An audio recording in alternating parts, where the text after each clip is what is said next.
adalah untuk Puan Maharani 500.000 dan untuk Pak Pramono ada 500.000. Anehnya Puan Maharani dan Pramono Anung tidak termasuk dalam daftar penerima aliran dana korupsi EKTP meski sudah terucap di ruang persidangan. Bahkan keduanya juga tidak pernah diperiksa sebagai saksi oleh KPK. Padahal pernyataan Setia Novanto tersebut dikemukakan dalam sebuah proses peradilan sehingga seharusnya ditindaklanjuti oleh KPK. Anung dapat kritik pedas dari beberapa pihak. Faktanya, banyak warga Jakarta justru lebih paham dengan program yang dijalankan oleh Gubernur Jawa Barat Deddy Mulyadi ketimbang pasangan Pramono Rano. Kritikan tersebut salah satunya berasal dari warga Jakarta. Novi, 40, salah satu warga Jakarta yang ditemui di kawasan Kota Tua, Jakarta Barat diantaranya. Novi menilai, Pramono kurang gencar dalam menyuarakan gebrakan-gebrakan yang dibawanya untuk perkembangan Jakarta. Ia bahkan mengaku belum pernah melihat aksi nyata dari Gubernur Pramono dalam mengatasi masalah di Jakarta. Berbeda dengan Deddy Mulyadi, yang selalu eksis terdengar berbagi keseharian mengurus masalah di Jawa Barat. Novi mengakui, kegiatan Deddy Mulyadi yang selalu dimuat di akun media sosialnya, membuat warga tak hanya di Jawa Barat menjadi mengetahui apa saja program yang dijalankan sang gubernur. Salah satu program paling menonjol, yakni soal barak militer. Kalau Pramono saya belum lihat effortnya, kata dia saat diwawancara tribunjakarta.com, Jumat, 30 Mei 2025. Yang pertama berkaitan dengan uang daerah yang mengendap di bank-bank, termasuk di Bank Jakarta.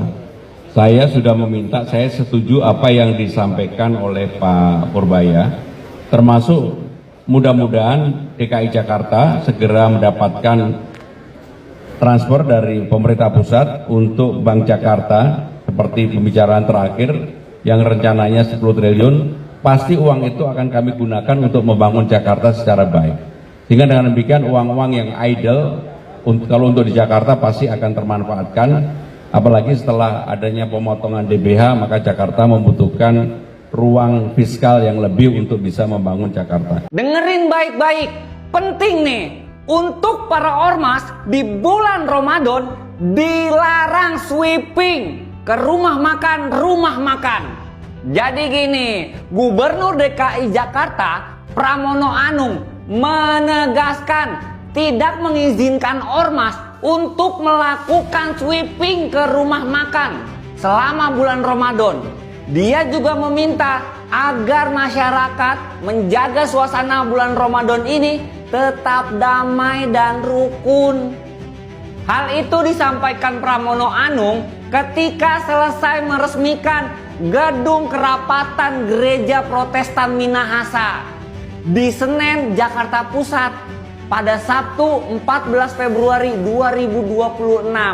Menurut Pramono Anung, menyambut bulan Ramadan itu harus dengan penuh kedamaian, bukan dengan tindakan yang menimbulkan keresahan.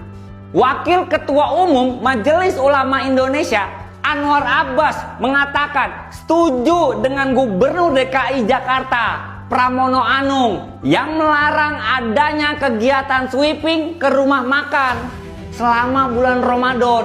Menurut Anwar Abbas, yang paling penting itu sikap saling menghormati. Lagian gue heran banget sama orang yang sweeping ke rumah makan pas Ramadan. Lu ngapain bro? Emang di Indonesia agamanya cuma Islam doang?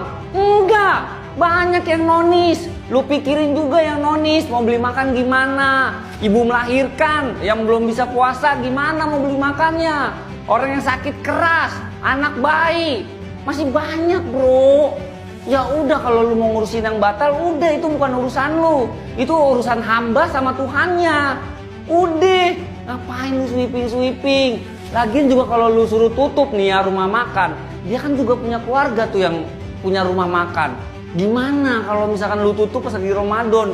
Pendapatan mereka dari mana untuk menghidupkan keluarganya? Lu mau ngehidupin keluarga yang punya rumah makan? Enggak kan? Mikir kids, mikir. Coba deh gue mau tahu, di daerah kalian tuh masih ada gak sih orang yang sweeping rumah makan pas Ramadan?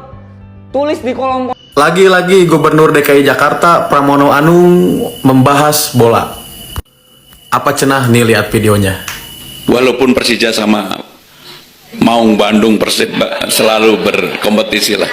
Tetapi kalau saya Persija juara, saya nggak akan pakai kaos oblong terus kibar-kibar bendera. Di situ jelas menyebutkan bahwa Bapak Gubernur DKI Jakarta menyenggol Pak Dedi ya, Gubernur Jabar, bahwa kalau nanti Persija juara, beliau tidak akan menggunakan kaos oblong dan mengibar-ngibar bendera. Waduh, gak apa-apa sih, kan kalau juara. Tapi apakah pantas beliau di forum kemanusiaan membahas sepak bola dan menyenggol-nyenggol Gubernur Jabar ya? Karena di sini jelas nih, ini sedang berada di atau sedang membicarakan forum kemanusiaan tuh. Tapi beliau nyenggol-nyenggol nih. Oh ya udah, kan lupa ya, Gubernur sekaligus manajemen. Anung berkelakar pada JK, kalau dia dan JK pasti nggak akan masuk gorong-gorong, karena yang bekerja itu otak dan pikiran. Nah kira-kira nih, Pramono ini nyindir siapa? Karena kita tahu dulu itu yang sering melakukan gorong-gorong adalah Jokowi, mantan bosnya Pramono di kabinet, dan juga dulu orang PD Perjuangan. Nah itulah politik nih, dulunya kawan jadi lawan, dulunya lawan jadi kawan. Makanya kita tuh sebagai masyarakat, sebagai rakyat, jangan terlalu fanatik pada seseorang nih, karena selalu berubah politik itu. Pertanyaannya sekarang, apakah pemimpin itu harus belusukan, harus masuk gorong-gorong? Kan nggak juga. Tapi boleh-boleh saja. Misalnya sekarang ini kan yang sering melakukan seperti ini kan KDM. Sampai KDM dibilang misalnya Jokowi jadi 2. Pendukungnya nggak nerima, karena KDM sudah melakukan sejak lama. Jadi memang kalau memang karakternya pemimpin seperti itu, turun ke lapangan, dia sah-sah saja sih. Selama tadi tidak hanya selesai berhenti di lapangan itu, tapi harus jadi kebijakan. Kalau hanya di lapangan kan cuma satu doang. Kalau kebijakan kan jadi menyeluruh. Ada dampaknya. Nah, masalahnya banyak pemimpin juga yang hanya melakukan pencitraan. Masuk gorong-gorong, ada di tengah-tengah sawah dalam keadaan hujan, tapi ternyata hanya syuting misalnya. Pupuknya tetap mahal, berasnya, pangannya tetap impor, petaninya tidak mendapatkan apa-apa, tapi kesan di kameranya nyampe ke masyarakat lainnya, ini adalah pro rakyat bekerja. Nah ini harus kita waspadai. Jadi pemimpin itu yang baik itu bukan hanya yang terlihat di lapangan, bukan. Karena tugas kerjanya dia itu kan buat gagasan, bikin program, dituangkan jadi kebijakan. Lalu lihat kebijakan dan programnya ini menyentuh dan berdampak pada masyarakat gak? Kalau menyentuh dan berdampak, nah ini dia yang benar gitu, itu yang bagus.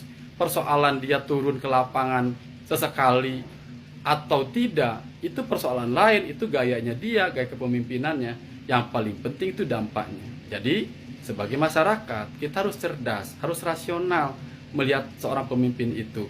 Bukan hanya sekedar dia ada di lapangan lalu dianggap bekerja, yang tidak belusukan dianggap tidak bekerja. Ini yang salah gitu. Jangan sampai kita terjebak dengan cara atau metodenya dia untuk mencitrakan dirinya itu pro rakyat, padahal sesungguhnya itu hanya pencitraan belaka. Jadi mudah-mudahan kita mendapatkan pemimpin yang tulus hatinya untuk rakyat, bukan hanya sekedar ingin menaikkan dirinya dan mendapatkan jabatannya saja, tapi benar-benar dia memikirkan rakyat.